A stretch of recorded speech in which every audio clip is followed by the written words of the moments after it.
Growth equity investors find companies through a variety of methods. One, a referral or introduction from a trusted mutual connection. So if you're a Series BCDE investor, you're going to look at what seed stage or Series A firms you really respect invested in. The second would be marketplace buzz. So think about PR, think about mentions on the web, but also customer references.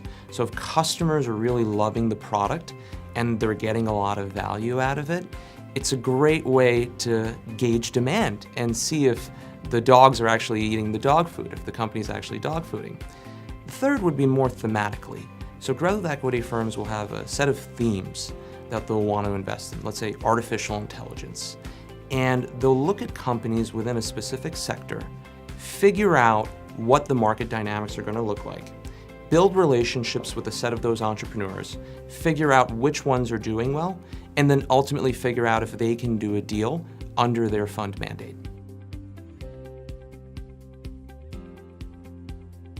When a company raises growth equity, the first thing you should think about are the use of proceeds. So there's two types, primary and secondary.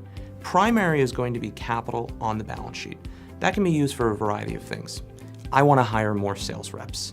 I want to invest in my product. I want to increase my customer success team. I want to spend more dollars on marketing and ads.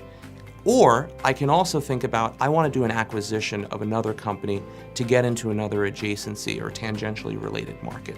So capital that goes on the balance sheet that a company is going to use to invest in to effectively grow faster than it could on a standalone basis, but also thinking about it could be a path towards profitability or towards a larger growth equity financing. The other reason is secondary capital. And secondary capital would be liquidity to earlier investors or earlier employees as well.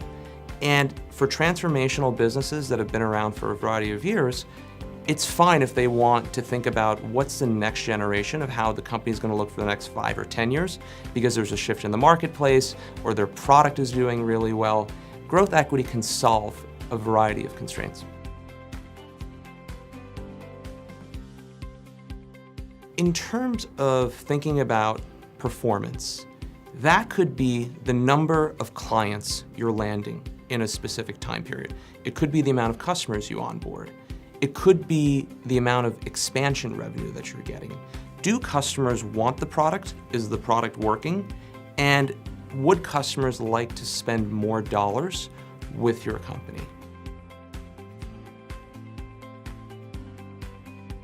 I love B2B enterprise SaaS companies that are in a vertical like financials or healthcare, where the customer has a very, very specific set of constraints and they're willing to spend a large amount of dollars in order to solve that problem. So price is effectively a proxy for complexity. And the higher the ACV, hopefully the more times you can renew that customer and get the value of that renewal revenue. But also it means that from your product team and your R&D team, the product is going to have to be more robust, more feature-rich to solve that customer's pain points. But also thinking about from a sales perspective, it may be longer to land that client. And that's okay, because the amount of stakeholders that are required to actually make sure that at a large Fortune 500 buyer, they have the necessary support in order to feel that this is a partnership, not a transaction. And this partnership is going to generate a high amount of ROI on not just the money they spend, but the time. And I find that B2B enterprise SaaS companies that rally around price as a proxy for complexity are highly successful. I love looking at org charts as almost this manufacturing machine for efficiency and growth.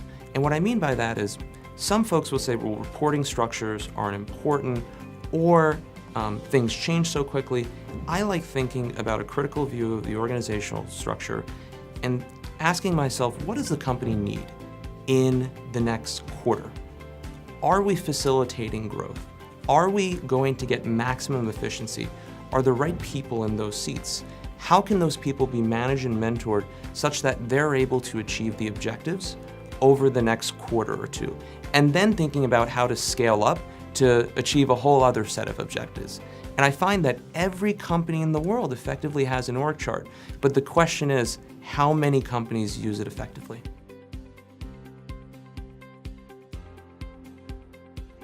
Trying to figure out the return on investment for large transformational software projects is notoriously difficult. One tip I thought about, Salesforce does a great job of this, where they'll send a detailed customer survey to all of their clients and gauge the return on investment and the value their clients are getting from using their product. And I think that's actually a great hack to engage with your customers and figure out, hey, what's working and what's not working?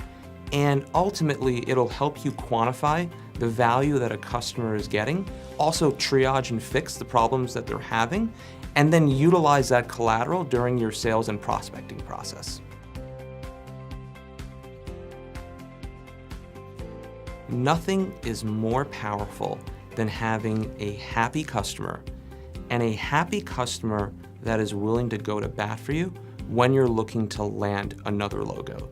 So there are companies that we all respect. And if you're lucky enough to land one of those companies as a client, think about all of the different ways you can incentivize that client to write out a testimonial and then be able to leverage that as marketing collateral, run ads against it, put it in email campaigns, use it during your prospecting funnel.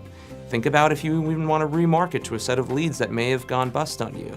Think about all of the different ways that that testimonial can be valuable, especially from an investment perspective. There's nothing like looking at the front page of a deck where a company lists out all of the logos it has as clients and they're respectable. It's social proof.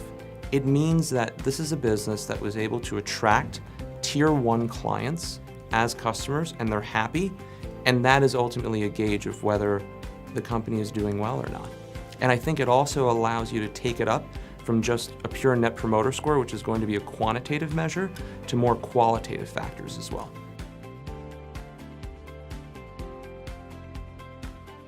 The hardest thing to do is qualification and understanding if there's a deal to be done.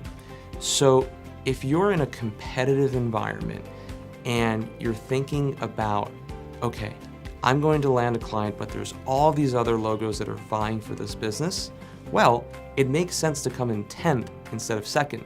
Second place gets no trophy.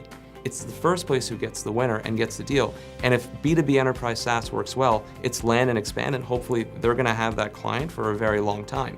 But if you spent all of your resources getting to the finish line and you don't make it, that's going to be time you could have spent chasing another deal. So it's better to come in 10th instead of 2nd sometimes. Ryan Holiday, The Obstacle is the Way. I think it is a phenomenal book that allows us all to think about the problems we have in our own little world, but going back thousands of years to the ancient Greeks and the ancient Romans and how they navigated the challenges of life.